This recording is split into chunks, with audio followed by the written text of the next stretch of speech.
That's the only way to describe what happens the moment you step into a system built on secrecy, fear, and silent control. The Prime Minister, usually calm, calculated, untouchable, suddenly leans forward and demands, "Who is that?" Top diplomats, who normally rewrite the fate of nations, without blinking scrap their entire agenda because of one sentence you drop, sharp, raw, and impossible for them to predict. They're used to citizens folding, breaking, disappearing on command. But you don't flinch, you don't bend, and you sure as hell don't play by the script. You become the variable they can't measure, the threat they can't file away, the reminder that their whole power structure collapses the second someone refuses to fear it. Before we go further, pause this video, hit that like button, subscribe so we can smash 5,000 subscribers, and drop the number 11 in the comments to show you're locked in. If you're still watching, it's because you already know this message is yours. Now, let's tear the facade apart. When the door opened and you stepped inside, the temperature in the room changed, not because of you, but because of what you represented. People who have spent years controlling others recognize a threat before anyone else does. The moment they looked at you, they felt it. The unease, the discomfort, the silent panic crawling under their perfectly rehearsed composure. You didn't have to say anything. Your presence alone disrupted the balance they built on manipulation and fear. They weren't afraid of your words. They were afraid of the fact that you didn't come in already defeated, already apologizing for existing like so many before you. You entered like someone who had nothing left to lose, and that terrifies the powerful more than any weapon or a strategy. They're used to people who shrink, not someone who stands tall with the calmness of a person who's already seen the worst. In that moment, every trained expression on their faces cracked. You walked in, and the entire system felt the tremor of someone who no longer reacts to intimidation. And nothing scares powerful people more than the one person they cannot intimidate. When the Prime Minister leaned forward and whispered, "Who is that?" It wasn't curiosity speaking. It was fear finally slipping through his mask. Leaders who control through secrecy hate unpredictability. And you, with a single sentence, proved yourself impossible to categorize.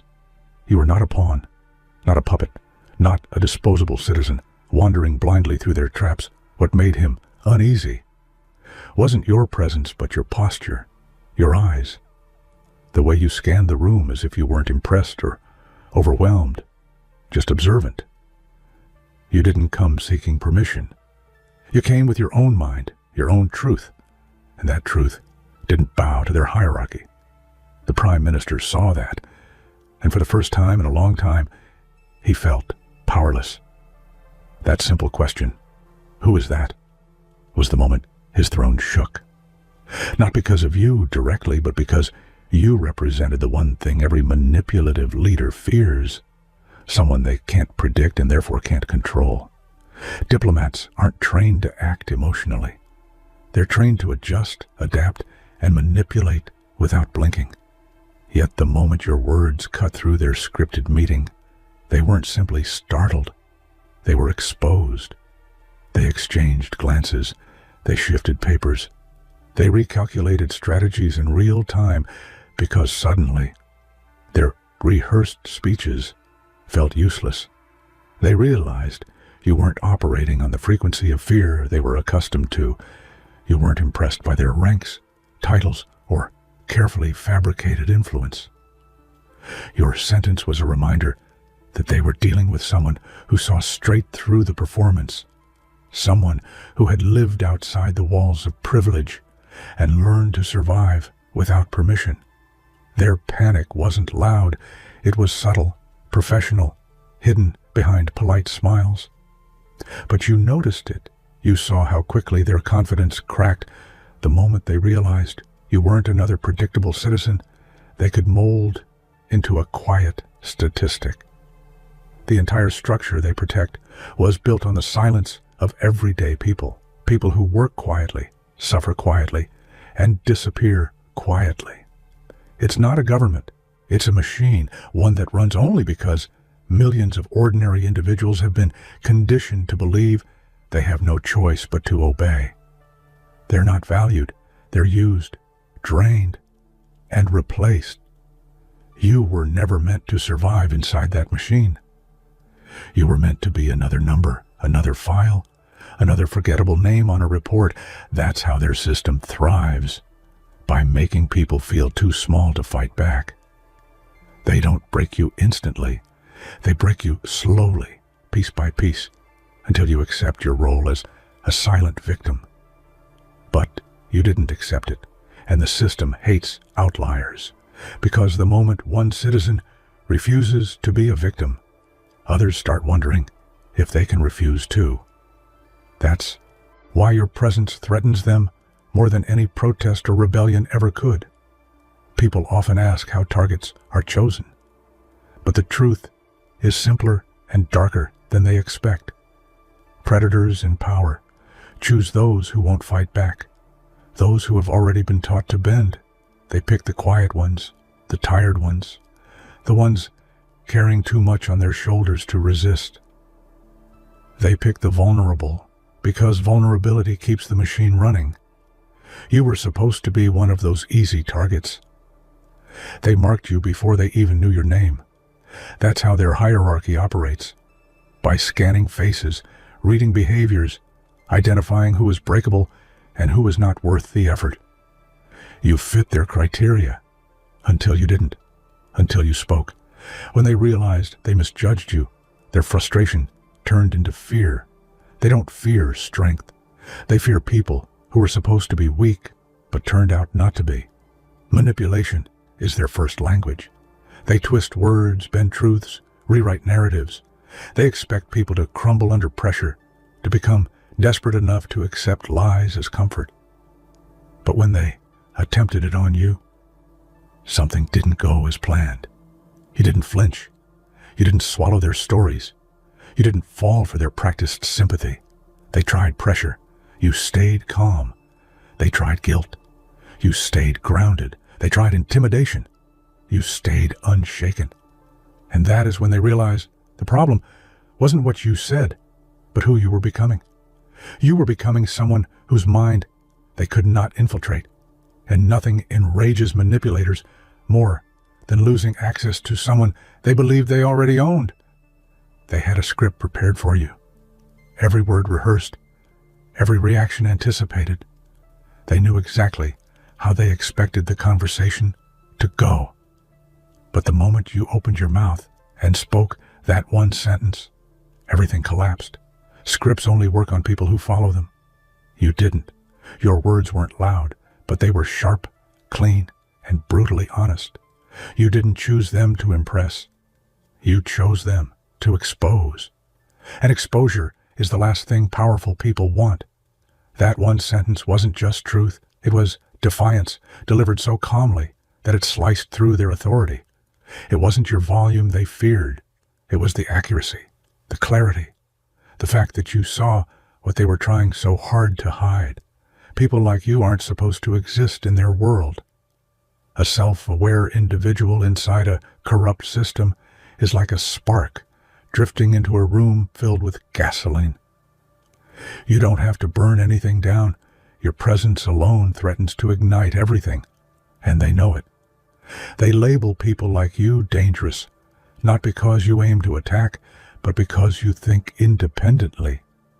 Independent thinkers don't follow agendas. They don't fall into traps. They don't surrender their voice just because they're told to. That makes you impossible to manage.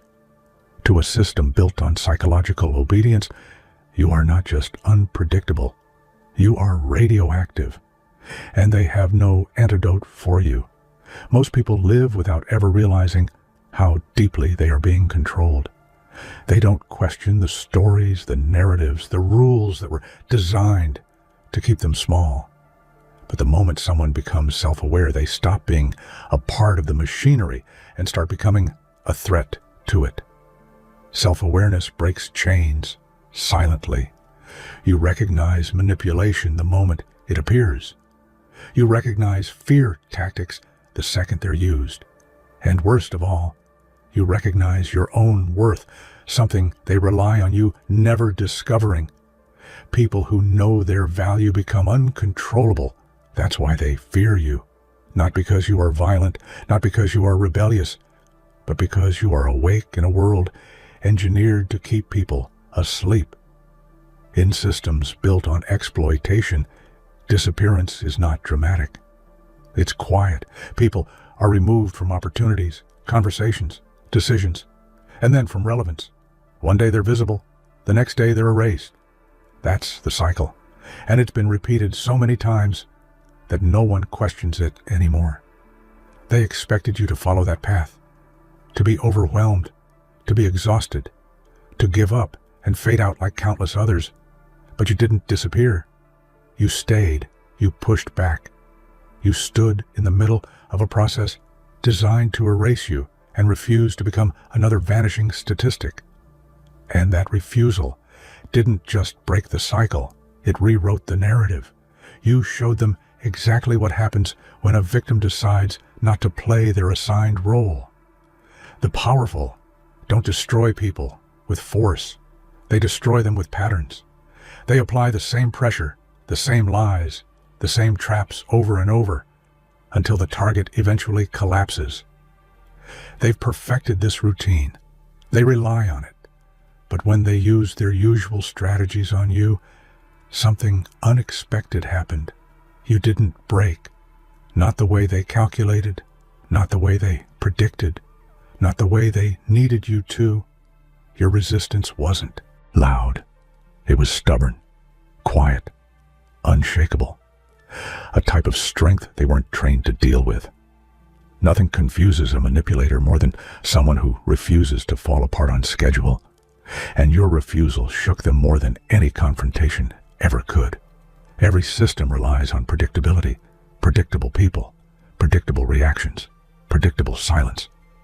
But then you walked in, an anomaly in a system that hates surprises. You didn't act afraid. You didn't act inferior. You didn't act like someone begging for approval. You acted like someone who understood the game and chose not to play it, and that disrupted everything. Their power wasn't built to withstand people like you. It wasn't built to handle confidence without arrogance, awareness without fear, clarity without permission. They didn't predict you. They didn't prepare for you. And because of that, you became the fracture spreading through their carefully crafted hierarchy. Silence is their most powerful tool. It protects them, empowers them, feeds their authority. People who stay quiet make corruption easy. People who stay obedient make tyranny comfortable. That's why they force silence, not through violence, but through fear. But you didn't stay silent. You spoke when you weren't supposed to. You questioned what was meant to be unquestionable. And with that, you did something unforgivable in their eyes. You proved that silence is a choice, not a destiny. Your voice didn't just challenge their power. It threatened the entire foundation it stands on. You weren't there to ask for mercy or to be accepted. You didn't walk in with your head lowered or your hopes crushed. You walked in with awareness, and awareness is a weapon sharper than any blade. You weren't there to join their system. You were there to see it clearly. You came to expose the rules, the tricks, the illusions that keep people enslaved without chains. And you did. You tore through their performance with truths they weren't prepared to address. Manipulators freeze when confronted with someone who's already solved the puzzle they're trying to hide. You didn't bow. You didn't fold. You exposed the game they built to break people like you, and that exposure is something they cannot undo. Most people become targets. Only a few become turning points. And that day, in that room filled with titles and authority, they realized you were the latter. You weren't a victim waiting for rescue. You weren't a pawn waiting for instructions. You were the moment the balance shifted. Your presence forced them to confront something they never wanted to admit, that their system is fragile, and all it takes is one person refusing to be controlled to start a chain reaction of awakening. You didn't just survive their agenda, you disrupted it. You weren't the target they expected. You were the reminder they feared. You were the turning point they never saw coming. Fear isn't always loud. Sometimes it's silent, creeping into the posture of the powerful the instant they see someone who refuses to bow. And in that room, fear suddenly had a face, yours. Every practiced expression faltered, every confident smirk slipped. The people who built careers on control realized that control was meaningless against someone who refused to obey. You didn't shout or threaten. You didn't beg or plead.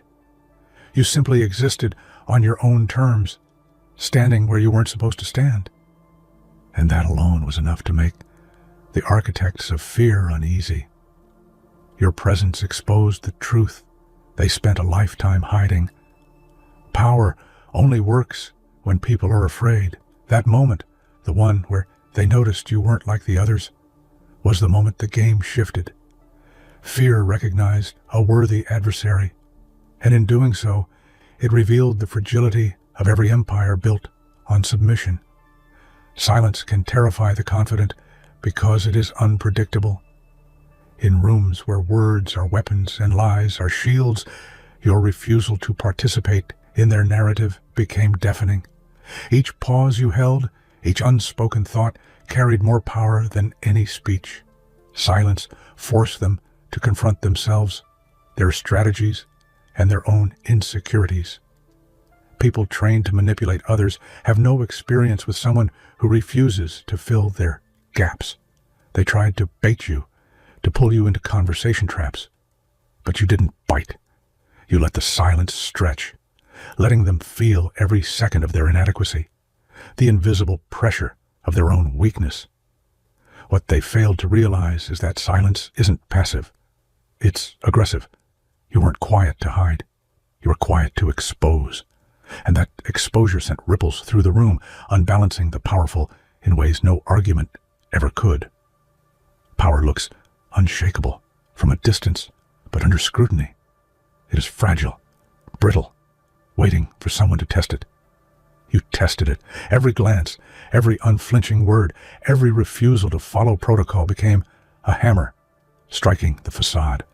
They had built careers on performing authority, but now their confidence was cracking right in front of you. You saw the cracks forming before anyone else did. The twitch in a diplomat's smile, the hesitation in a minister's gesture, the subtle panic behind rehearsed politeness. And with each moment, their projected invincibility eroded. It was terrifying for them and intoxicating for you. That room, once filled with strategic dominance, now felt exposed, open to chaos. And all it took was someone refusing to play their role, someone bold enough to witness their fragility without fear. All empires, all institutions rely on predictability. Every plan assumes people will obey, compromise, or fear. But when you entered, they quickly realized that their strategies had no purchase on you. You didn't respond the way they anticipated. You didn't flinch. You didn't bargain. You didn't perform. You became the anomaly their logic couldn't calculate. They scrambled, adjusting agendas, exchanging subtle signals, attempting last-minute damage control. But every move only highlighted your unpredictability. Strategies are useless against someone who refuses to fit inside the parameters of expectation. That unpredictability is terrifying to the powerful because it strips them of their sense of control. And that's exactly where dark power lies, not in their hands, but in the refusal of someone else to conform. Every attempt to manipulate, intimidate, or contain you became fuel. The more they pressed, the more you learned about their weaknesses, the gaps in their authority, and the illusions of control they relied on. What was meant to break you became the exact tool you used to build strength. You observed their tactics, cataloged their fears, and responded not with anger, but with precision. Every plot, every whisper, every calculated move became predictable because they never anticipated someone who would watch and act with intent rather than fear. What was once their weapon became your advantage. You proved that the only true power is understanding the game better than the players who believe they control it. Society, politics, and authority rely on invisible chains, the rules that keep people small, compliant, and quiet. Most people wear them unknowingly, bowing to expectations that never serve them. But you didn't. You refused, and that refusal was revolutionary. Every unspoken pressure, every subtle attempt at manipulation, every hidden rule became meaningless the moment you chose not to comply. You were untethered. Your freedom was terrifying because it exposed the absurdity of their control structures. When someone refuses to wear chains, they don't just free themselves. They force the powerful to confront the limitations of the very system they depend on. And that confrontation is messy, dangerous, and exhilarating. Sometimes words aren't needed. One unwavering glance, one steady stare can communicate defiance, intelligence, and unshakable awareness all at once. In rooms of political theater, this is lethal. You didn't need to raise your voice or prove yourself. Your gaze alone forced them to question their own dominance. It's in that moment that the illusion of control begins to crumble. They see someone unafraid, someone aware, someone unwilling to perform submission, and the power they thought they had becomes a fragile facade. One glance is simple, but its consequences are profound. It reminds the powerful that their authority is only as strong as the people who accept it. And you refused. Rules are designed to maintain control. They dictate behavior, silence resistance, and create the illusion of inevitability. They expected you to follow them, bend under pressure, or break like countless others before you. But you didn't. You observed, learned, and then stepped outside them entirely. Every expectation they set became irrelevant. Every boundary they drew became a challenge they could no longer enforce. And with each refusal, their confidence weakened. The rules were never meant to be broken by someone like you, but that's exactly what you did. Breaking their rules wasn't rebellion for rebellion's sake. It was strategy, survival, and the quiet demonstration that true power cannot be legislated. Every carefully constructed plan they had was designed to anticipate human weakness. But your resolve collided with their strategies, like a storm hitting concrete.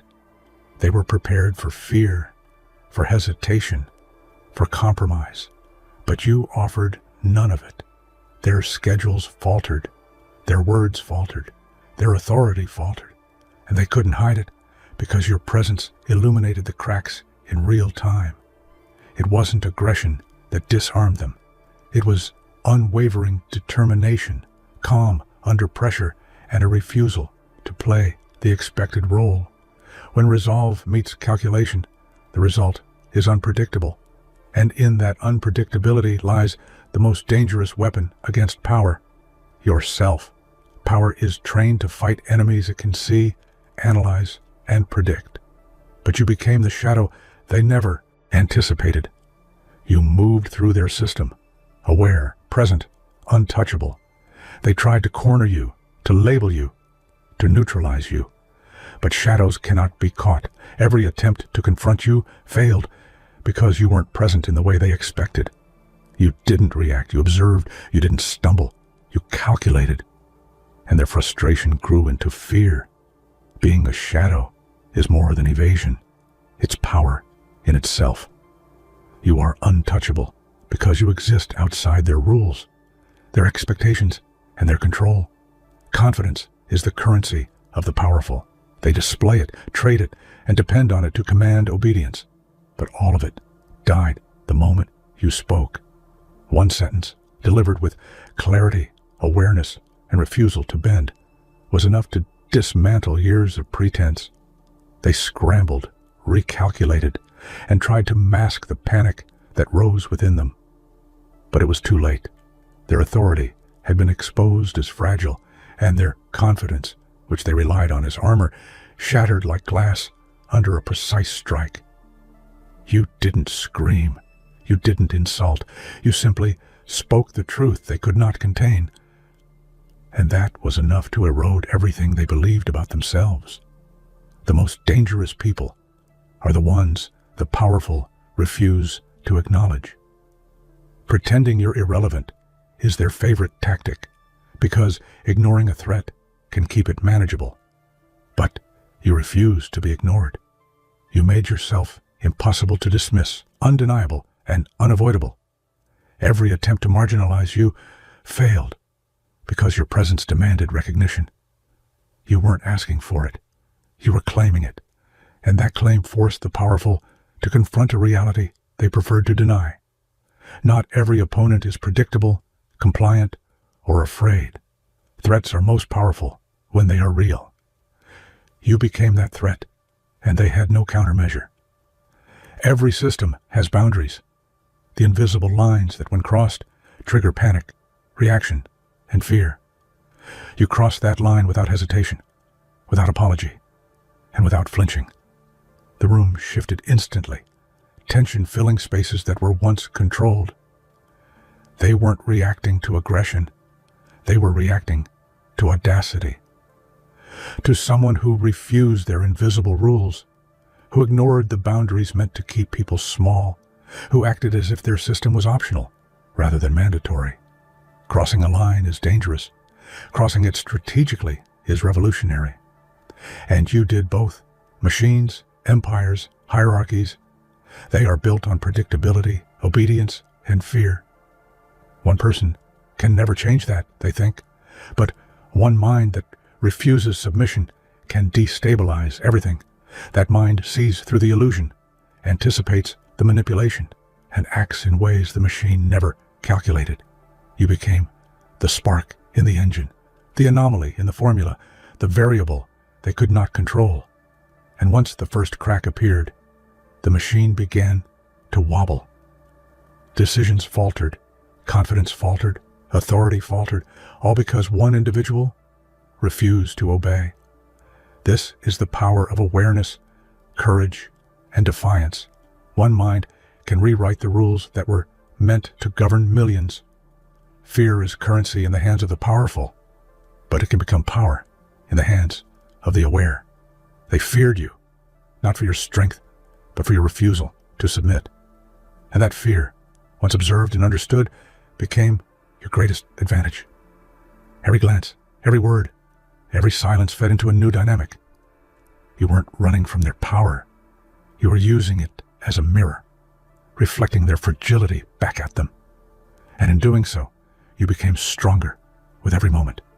That day, you didn't just survive the system, you turned its own weapon against it. Fear became your ally, your shield, and your signal to anyone watching that resistance is possible. You became the unstoppable.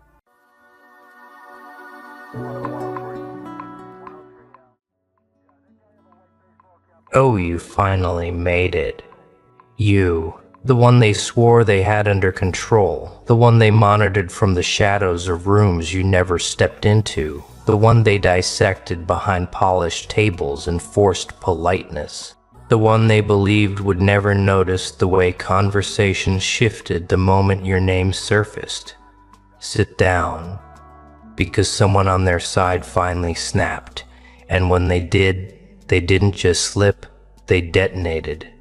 They lost everything. Their composure, their plan, their unity, and in the wreckage of their meltdown, they dropped the full bomb on who's been after you and why. Names spilled, motives spilled, entire strategies unraveled like a thread being pulled by shaking hands. What came out wasn't an accident. It was a collapse years overdue. And you're about to hear every detail they prayed you would never find out.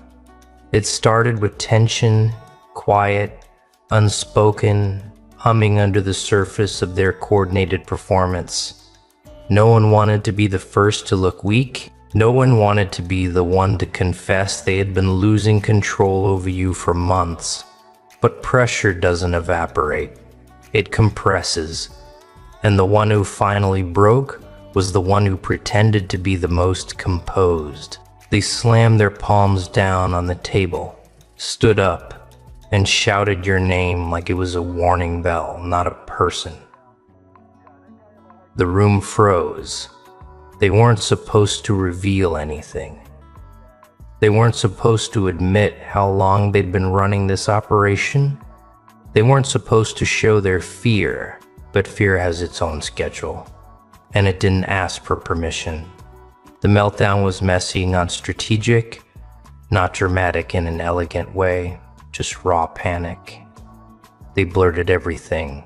The person who orchestrated the smear attempts, the one who studied your triggers, the one who monitored your interactions online, the one who rewrote stories about you before you could speak.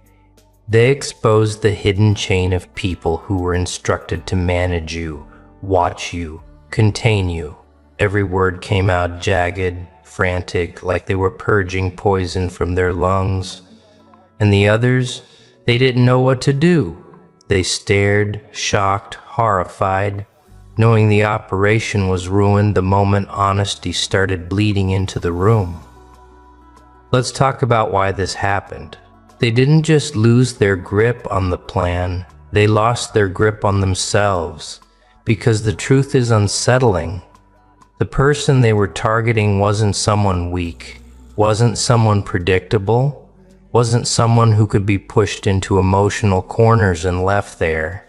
They expected you to break in the ways they understood. They expected you to respond to pressure like everyone else they've ever managed. But you don't move according to their expectations. And that unpredictability created a fracture in their confidence that widened over time until someone finally cracked wide open. The ringleader, the origin of this entire operation, built the plan on one assumption: that you would react, that you would lash out, that you would lash out, that you would crumble, spiral, or confront. They needed your reaction to justify their actions. They needed your instability to justify their narrative. They needed your confusion to maintain their power. But when you stopped engaging, when you stepped back, when you started healing without their involvement, the structure of their plan began collapsing. They were no longer in control of your outcome. They were spectators watching you rebuild without them, and that terrified them more than anything. The confession revealed something disturbing, but satisfying. You were never the problem. You were the mirror. You reflected back the insecurities they refused to acknowledge within themselves. You reflected their fear of irrelevance, their fear of being exposed, their fear of losing influence. They couldn't handle that reflection, so they tried to shatter it by targeting you. But mirrors don't die when you break them, they multiply. Every shattered piece reflects a sharper truth, and those truths cornered them until one finally screamed. They admitted to planting people near you, not physically dangerous people, emotionally strategic ones, people who seemed helpful, interested, supportive, kind, people who acted like they discovered you randomly, like they were drawn to your energy by coincidence. But these weren't coincidences. These were placements, assignments. Individuals told to observe you, collect information, decode patterns, identify weaknesses. They were told to return with intel that could be used against you later. But here's the part that broke their operation. Most of those planted individuals failed. They came back empty-handed because you didn't give them anything to exploit. You didn't hand out emotional leverage like they hoped. You didn't reveal the wounds they were searching for. Some of them even switched sides internally. Spending time with you forced them to confront truths about themselves they weren't ready to face. Their strategy had phases carefully crafted, documented, rehearsed. Phase 1. Isolate you emotionally. Pull away your support systems. Make people doubt you. Make you doubt yourself. They whispered into the right ears. Encouraged certain opinions. Staged conversations that painted you as difficult, unstable, or dramatic. But you didn't collapse. You didn't chase after explanations. You adapted. You found strength in the solitude they created as a trap. That alone ruined the integrity of their plan. Phase 2, provoke you, push your buttons until you reacted poorly. They wanted anger, tears, defensive behavior, anything that could be used to confirm their accusations. But your restraint was unnerving. You didn't react to their bait. You didn't fall into the emotional traps they set. That restraint became a threat to them. When you refuse to react, manipulators lose their map. Phase 3. Control the narrative. They rehearsed lines about you, practiced facial expressions, coordinated stories, synchronized versions of events so that if anyone questioned them, they'd sound unified and credible. But narrative control fails the moment the truth slips out. And someone in their group slipped, not once, not twice, but catastrophically. Phase 4, replace you. Bring in new people to fill the role you once played. Introduce substitutes to show you're not needed. But replacements never work. When the original wasn't performing a role, you were simply being yourself. They brought in people who lacked your depth, your awareness, your stamina, your presence. The substitutes cracked under pressure while you rose. The comparison wasn't flattering for them. During the confession, someone shouted, "We shouldn't have let it get this far." Another mumbled, "We underestimated them." Another finally murmured, "We lost control the moment they stopped caring." That line silenced the room because it was the truth they'd been trying to avoid. You pulled the cord on their influence the moment you detached emotionally, and they had no strategy for someone who wasn't afraid to walk away. The meltdown exposed something deeper. Jealousy disguised as concern. Fear disguised as responsibility. Projection disguised as responsibility. They never targeted you because of who you were. They targeted you because of who they weren't. And watching you grow made them feel like they were shrinking. So they built a plan to contain you, not out of hatred, but out of desperation. They were trying to protect their comfort, not your well-being. But comfort collapses when pressure hits, and pressure hit them hard. They admitted to sabotaging opportunities around you, encouraging people to distance themselves from you, misreporting things you said, exaggerating your mistakes, minimizing your achievements, creating situations where you looked unreliable or unstable. They inserted doubt into places you were supposed to feel safe. They twisted your strengths into weaknesses through careful editing. But editing only works when the original is flawed. Your authenticity made their distortions look sloppy. One member during the meltdown said, "We built this entire plan on the assumption they'd fall apart, but they didn't." And the person sitting next to them responded, "We fell apart instead."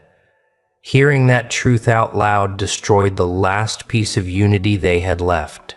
You survived their plan because you weren't participating in it. They were fighting a war you weren't even aware existed.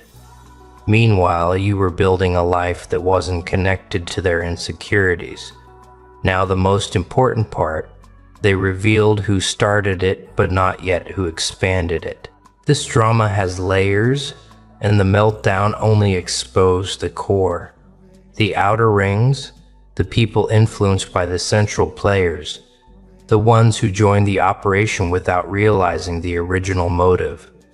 Those names haven't surfaced yet, but they will. The confession has already started unraveling the structure. Once one person exposes the truth, others will follow. Not out of loyalty, but out of fear. They'll reveal more than they intend to, because maintaining lies becomes impossible once the first truth erupts. The bomb they dropped wasn't just about the past.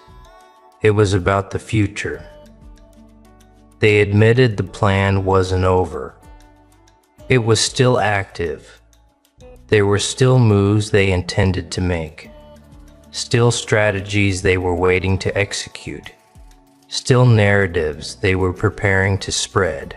But now that the confession has cracked their unity, their timing is off. Their communication is compromised. Their trust in each other is dissolving. The plan they crafted so carefully is falling apart piece by piece. And here's where things get beautifully chaotic. The meltdown? Clear's throat triggered an internal witch hunt. They aren't united anymore. They're suspicious, paranoid, blaming each other for things they all participated in. The moment one person confessed, their hierarchy shattered. Now everyone is pointing fingers, trying to figure out who will be the next to break. They're terrified of being exposed as deeper participants in the dirty plan targeting you. Some of them weren't heavily involved at first, but guilt pulls people in directions they never planned to go. A few joined because they didn't want to look disloyal. A few joined because they feared the ringleader. A few joined simply because they were weak and enjoyed watching someone else get cornered. But now that the truth is leaking, those same people are sprinting away from the mess like roaches when the lights come on. What's ironic is that the meltdown didn't just expose the plan, it exposed the personalities. You can tell more about a person by how they react to chaos than by how they behave in calm moments. And in that room, when the bomb dropped, their true selves surfaced violently. One person started hyperventilating. Another demanded names. Another immediately tried to rewrite their involvement by lying about who did what. Another pretended they always disagreed with the plan, even though they were one of the loudest voices pushing it forward weeks earlier. Watching them scramble wasn't just satisfying, it was educational. They revealed the emotional architecture behind the operation. Fear at the top, insecurity as the foundation, envy woven into the walls. The bomb they dropped didn't just uncover a plan. It exposed how far they were willing to go to keep their narrative intact. They admitted they had backup strategies in motion in case the main plan failed. They had secondary characters ready to be activated. They had additional rumors waiting to be released. They had emotional traps already drafted. They weren't improvising. They were strategizing how to make you look unstable when their original blueprint stopped working. But everything came crashing down once truth slipped into the wrong moment. Truth is a ruthless force. Once it enters a room, it refuses to leave quietly. Let's break down exactly what they admitted next and pay attention, because this is where things shift from dirty to downright absurd. They revealed there were 3 categories of people involved: the architects, the assistants, and the accidental recruits. The architects were the main brains behind the operation, the ones who created the plan. The assistants were the ones carrying out tasks, spreading narratives, collecting information, manipulating interactions. And the accidental recruits? Those were the people who didn't even realize they were being used to reinforce someone else's agenda. They were guided into certain opinions without knowing where those opinions originated. They were encouraged to keep an eye on you without realizing what that phrase really meant. They were manipulated into participating without being told the full story. The meltdown exposed all 3 layers, but not completely. Not yet. They confessed, the architects. They confessed the main strategist. They even exposed one assistant who panicked first. But the accidental recruits, those are the ones who will surface slowly, one by one, as the unraveling continues. Some will confess out of guilt. Some will confess out of fear. Some will confess because they want to distance themselves before someone else names them. And some won't confess at all. They'll simply disappear from the edges of your life, hoping you never connect the dots. But you will, because now the pattern is visible. The confession also revealed something else. The plan originally had a timeline. They expected you to break months ago. They expected you to give them reactions they could twist. They expected you to panic, lash out, collapse emotionally. They built an entire arc based on predicting your downfall. But they miscalculated your strength so severely that their predictions became useless. You didn't collapse. You didn't give them the tremor they needed. You didn't fall into the emotional traps that would allow them to say, "See, we told you." And because you didn't perform the breakdown they predicted, their entire narrative fell apart. They needed your weakness to validate their gossip. They needed your instability to justify their behavior. They needed your reaction to cement their story. When you didn't respond the way they scripted, the plan began decaying.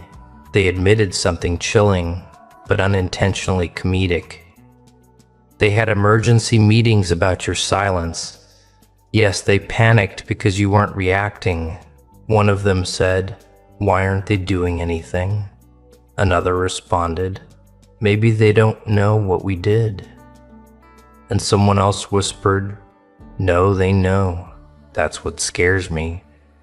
Your calmness became a threat. Your lack of response became ammunition. Your emotional self-control was the blow they never prepared for. They had plans for drama, confrontation, chaos, but they didn't have a plan for self-respect. Their meltdown, ironically, was caused by the very thing they tried to weaponize against you. Pressure. They created a high-pressure environment for you, hoping you'd crack first. But all that pressure rebounded onto them, slowly crushing their unity until someone burst. Pressure is a funny thing. It exposes structure, and the structure of their operation was so fragile that one confession shattered it. After the initial explosion, the room became a battlefield. People were shouting over one another, accusing each other of going too far, not going far enough, starting the plan, ruining the plan, executing the plan poorly, losing control of the plan, misreading your reactions, misjudging your strength, spreading the wrong narratives, and trusting the wrong people. Suddenly, everyone was a victim. Everyone was blaming everyone else. Everyone was rewriting history, but there was no way to rewrite the truth that had already been spoken. One of the most revealing lines dropped in that meltdown, the one that drained the blood from the faces of at least 3 people, was this: "We tried everything. Nothing worked. They don't break. They don't respond. They don't react." And the room went silent because the truth was undeniable. They lost control the moment you chose peace instead of panic. They lost power the moment you stepped back instead of stepping into their trap. They lost momentum the moment you prioritized your growth over their drama. They weren't fighting you.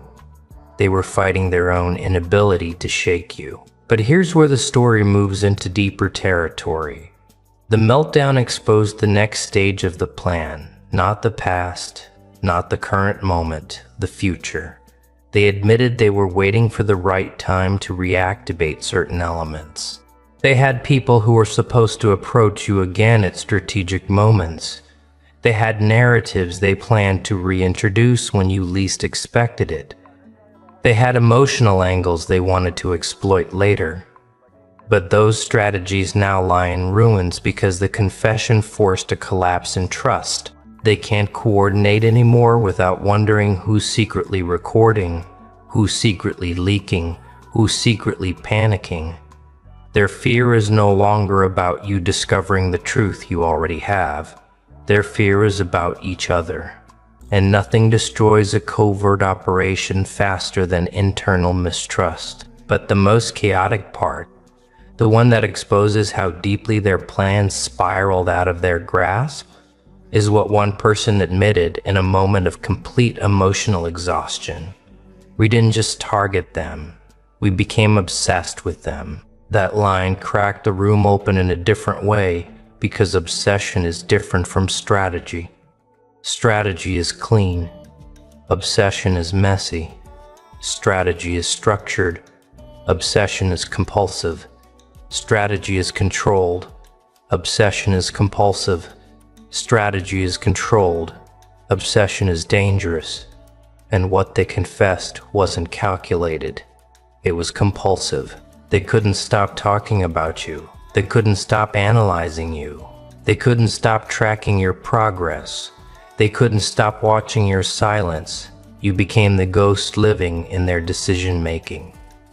That admission turned the room into a confession chamber. Someone else groaned, holding their face like the truth finally stepped on their chest. They were supposed to fade, they said. Why didn't they fade? Another added, because we created the obsession ourselves, and that's when reality punched all of them at once. They weren't hunters, they were addicts, not addicted to hurting you, but addicted to the illusion that they could control you. Addicted to the fantasy that manipulating your environment would shape your behavior. Addicted to the idea that you were predictable. That addiction is exactly why their plan unraveled. Because obsession is sloppy, it blurs lines, it pushes people to extend operations longer than necessary, it makes them escalate even when escalation is risky, and that's precisely what they did. They escalated past logic until the entire structure collapsed under the weight of their own compulsions. The confession spiraled deeper when another voice in the room admitted they had been checking on you more frequently than anyone else. Not out of strategy, but out of anxiety. They said they monitored your online presence because they felt uneasy when you disappeared. As if disappearing was a crime. As if your silence somehow threatened their sense of control. They didn't realize the irony. The very thing they tried to take from you, autonomy, was the very thing they lost within themselves. They became prisoners of their own obsession. They couldn't make a move without wondering how you would respond, even when you weren't responding at all. Their plan consumed them more than it ever touched you. One assistant admitted they felt relieved every time you looked tired or overwhelmed, not because they wanted you harmed, but because it reassured them that their plan was working. But your resilience dismantled that tiny illusion too. The moment you pulled yourself together, found clarity, found calm, found grounding, that's when they panicked. Because nothing is more terrifying to people who want control than someone who rises from the ashes they set for them. They expected exhaustion to last. They expected confusion to linger. They expected emotional instability to grip you permanently. But your recovery wasn't just healing, it was sabotage. You ruined their storyline by refusing to stay broken. Someone else confessed something even dirtier, something that made the room tilt. They said they created conversations about you even when nothing had happened. They exaggerated small moments, they magnified neutral events. They twisted mundane interactions into dramatized narratives because they needed material to keep the operation alive. But exaggeration requires fuel, and you stopped giving them anything to work with. Their content dried up. Their ammunition evaporated. They ran out of reasons to justify their obsession. And when a liar runs out of lies, the lies begin turning on them. Now here's the part they never wanted exposed. They didn't just target your reputation, they targeted your perception of yourself. That was the actual goal. Not to destroy you externally, but to disrupt you internally.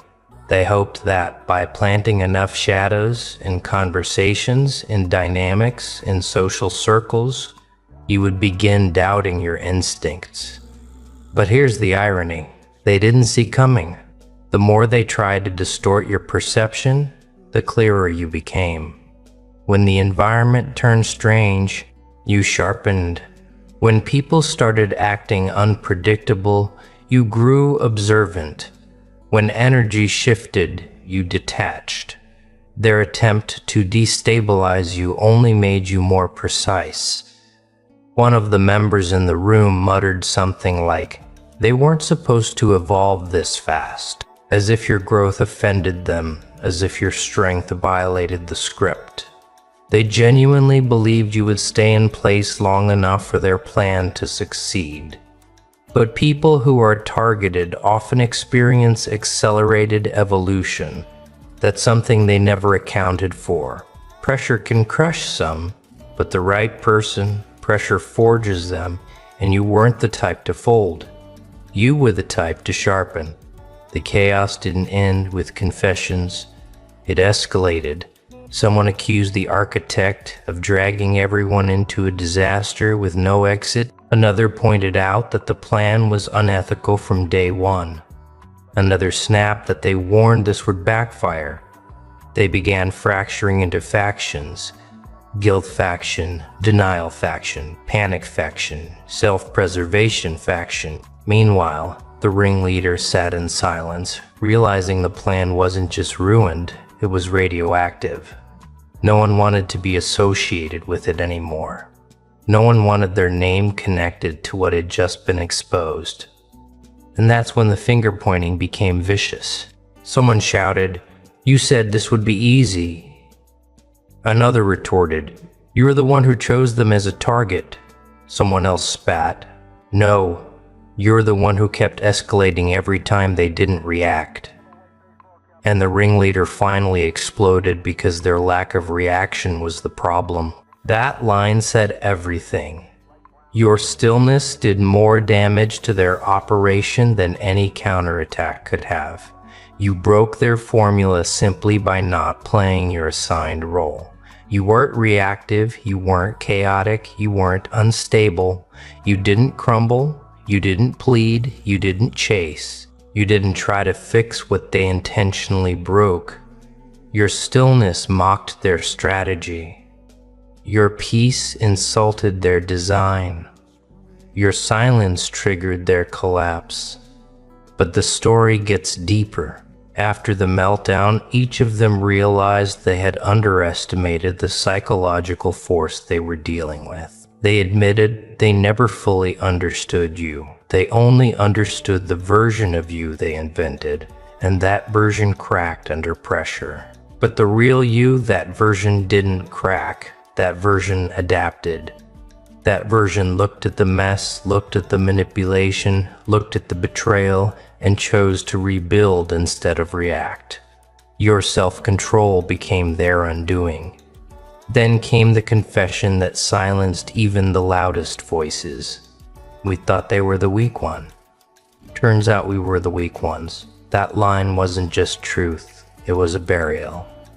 Because once someone admits they are the weaker force, the battle ends. You won a war you didn't even know was happening without lifting a single weapon. Now, here is where the collapsing operation becomes dangerous. Not for you, but for them. They know the truth is loose. They know more people will crack. They know secrets have momentum once they escape.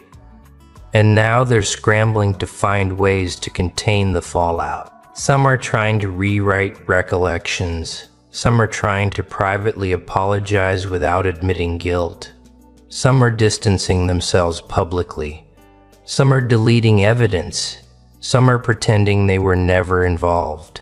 And some, the most panicked ones, are preparing to betray everyone else just to save themselves. The unraveling is no longer theoretical. It's happening in real time. The confession was only the first domino. The next domino will be the expansion. The reveal of who else was involved and exactly how deep it went. Internal fear always triggers external revelations, and the ones who feel their reputation is most at risk, those are the ones who spill the fastest. They are terrified of one thing now: exposure. Because exposure ruins everything they thought they could protect. Exposure doesn't threaten you. It threatens them. You survived the targeting. They won't survive the truth about the targeting. And this fear, this twitching, sweating, heart-racing fear, is exactly why the next stage of the collapse is much uglier than the first. The first confession was emotional, impulsive, a breakdown. But what's coming next is strategic self-preservation. They're not confessing because they feel bad. They're confessing because they want to save themselves. And that kind of fear makes people reckless. It makes them reveal things they once vowed to take to the grave. It makes them talk faster than their brain can filter, and in the scramble to protect their names, they will end up exposing the people behind them, the people beside them, and the people above them. This is the beauty of a collapsing operation. Once truth breaks the seal, betrayal becomes contagious. Now here's where the real chaos begins. The outer ring, the ones who thought they were safe because they didn't do much, are starting to panic. They're realizing that even standing close to the explosion is enough to burn them. Some are desperately trying to distance themselves, rewriting their roles in their heads, convincing themselves that involvement is optional if they simply deny it loud enough. Others are pretending they were manipulated into participating, claiming they didn't know the full story, as if ignorance absolves responsibility. And then there are the ones who are switching sides quietly. The ones who now want to align with you, because they sense which direction the wind is blowing. These people are the most dangerous. Not because they're still against you, but because they're about to leak information in an attempt to appear innocent. You'll start noticing subtle shifts first. People who once avoided eye contact will suddenly seem nervous around you. People who once participated in whispers will become overly polite. People who once sided against you will act like they barely know what happened. It's not guilt, it's fear. Fear of being named, fear of being dragged into the ripple effect of the confession, fear of being associated with the losing side. And there's something darkly humorous about watching them scramble to rewrite their moral identities, as if they can magically transform themselves into uninvolved bystanders with a few strategic smiles and half-hearted apologies. But the deeper unraveling that's coming from the core group, the architects and assistants who were knee-deep in the plan, their fear isn't soft and social. Their fear is existential. They know the confession didn't just expose one action, it exposed an entire mindset. It exposed their intentions, their desires, their motives. They are losing more than their image. They are losing the illusion of power they built over years. And once an illusion cracks, people stop fearing it. One of them already tried to gather the remaining participants in a private meeting to stabilize the situation. The irony is almost comedic. The same group that coordinated strategies to destabilize you is now collapsing because one member destabilized them. They sat in that room trying to piece together a story that would make them look like victims, not aggressors. They tried to create a counter-narrative, blaming the person who confessed, calling them dramatic, sensitive, exaggerating. But every attempt at rewriting the story fell flat because the truth was already out. You can't put a bomb back together after it explodes. Their next attempt was even more desperate. They tried to convince each other that you probably don't know the full extent of what was said, that maybe the confession didn't reach your ears, that maybe they still have time to regroup. But panic gives people away. The moment someone said, "We need to figure out what they know," the room fell apart again because that sentence revealed the one thing no one wanted to say out loud. They're no longer worried about controlling your perception. They're worried about being held accountable for theirs. The funniest part, they still think they can outrun a truth that's already sprinting ahead of them. They still believe they can manipulate the aftermath the same way they tried to manipulate the storyline. But truth has a strange way of amplifying itself. Once it leaves someone's mouth, it grows legs. It moves into conversations, into whispers, into the spaces between people. It replicates, and the more they try to contain it, the louder it becomes. One assistant, the one who swore loyalty to the core group, is already considering flipping. They're terrified because they weren't just involved, they were enthusiastic. They helped build the operation brick by brick. They spread narratives with conviction. They collected information eagerly. They executed tasks without hesitation. But now they're realizing they were nothing but a tool. They did the dirty work while the architects kept their hands clean. And this assistant, fueled by betrayal, resentment, and panic, is about to become your best accidental ally. Because people who feel used don't stay quiet for long. They're preparing to drop their own bomb, not out of morality, not out of remorse, but out of revenge. One of the architects, the mastermind behind the entire plan, is unraveling the fastest. They're terrified not because they care about getting caught, but because they care about losing control. Their entire identity was built on the illusion that they can predict and shape outcomes. But your unpredictability has become the crack in their foundation that keeps widening. They can't understand how you slipped through their strategies. They can't understand how you recovered without their approval. They can't understand how their sabotage turned into your evolution. And now they're terrified of you. Not because you're dangerous, but because you're ungovernable. And here's where the dark humor kicks in. These people weren't prepared for the consequences of their own actions. They set the trap. They built the narrative. They crafted the manipulation. But when the fallout arrived, they acted shocked, as if the truth comes with a warning label, as if exposure waits for permission, as if accountability is optional. They wanted to play puppet masters but forgot that puppeteers can't control the show when the strings snap. The confession created a fracture that can't be sealed. The expansion will expose connections they hoped were invisible. And the deeper layer, the one they hoped no one would ever find out, reveals that the targeting wasn't just coordinated. It was personal. It was emotional. It was rooted in envy so old they forgot when it started. Someone wanted you broken because your existence made them uncomfortable. Someone wanted you quiet because your presence made them feel small. Someone wanted you destabilized because your clarity highlighted their confusion. These weren't strategic decisions.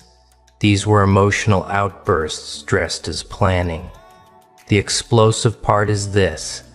The next confessions won't happen in controlled environments.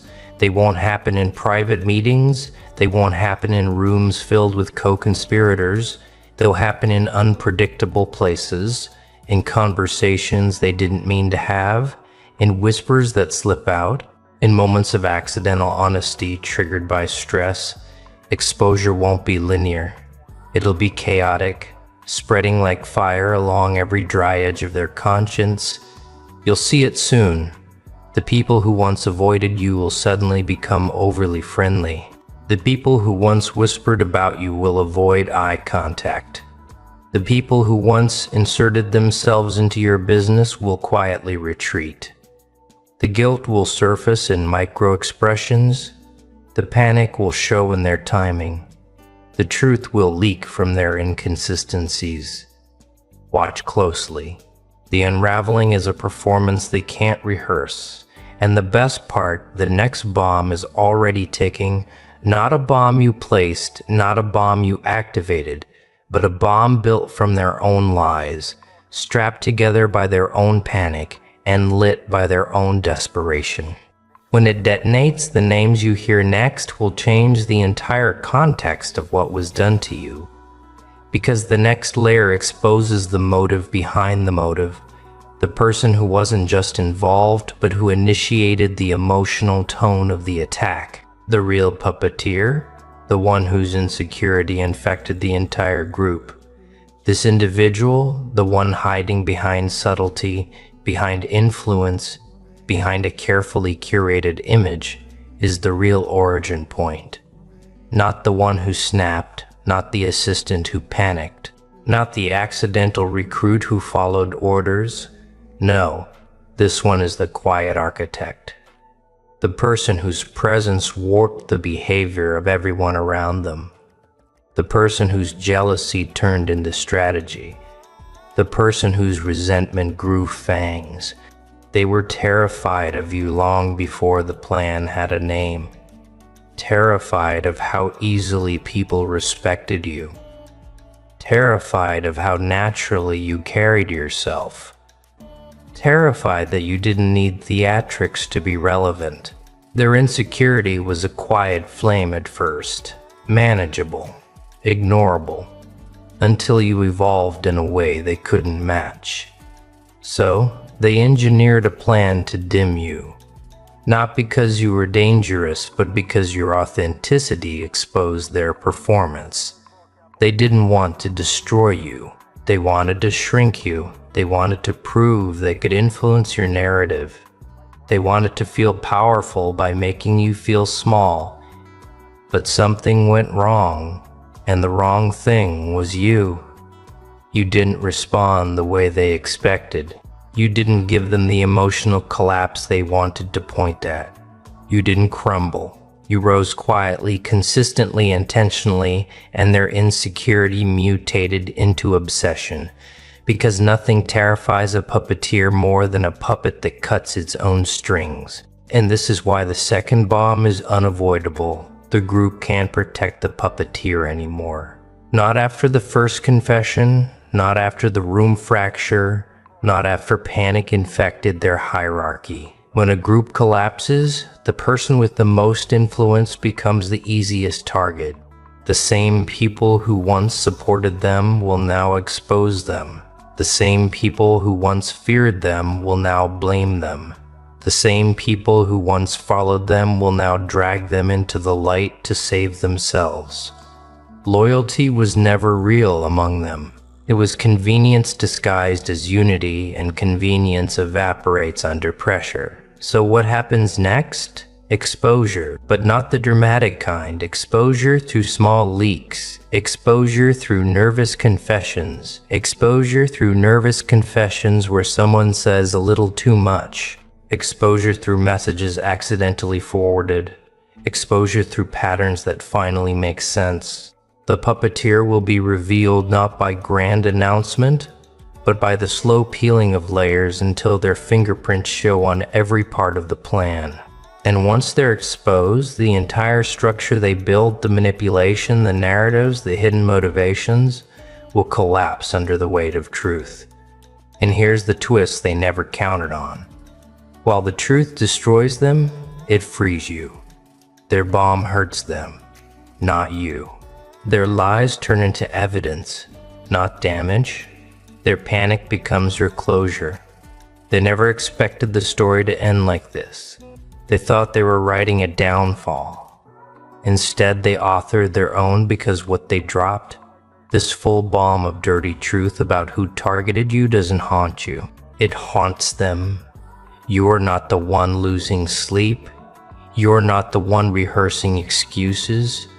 You're not the one terrified of exposure. They are. You walked through this fire and came out clearer, sharper, more self-aware. They walked into their own chaos and came out scorched, shaking, looking for someone to blame. This is what they couldn't predict.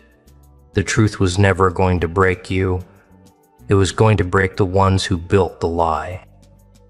And now that the dust is settling, something crucial becomes obvious. You didn't need revenge. You didn't need confrontation. You didn't need to expose anyone. You simply needed to stand still and let their own actions reveal who they were. And they did spectacularly. They dropped the bomb they designed for you. But it detonated in their hands. And in that blast, every hidden motive, every whispered plot, every concealed strategy became visible. They lost it all trying to target someone who couldn't be broken. And you walk away with something they never expected. The truth, not the watered-down, edited version, the full version, the version they hid, the version they feared, the version they set you free and traps them in the fallout they created. This isn't just closure, it's confirmation. The final stamp on a story you didn't start, but you sure as hell finished.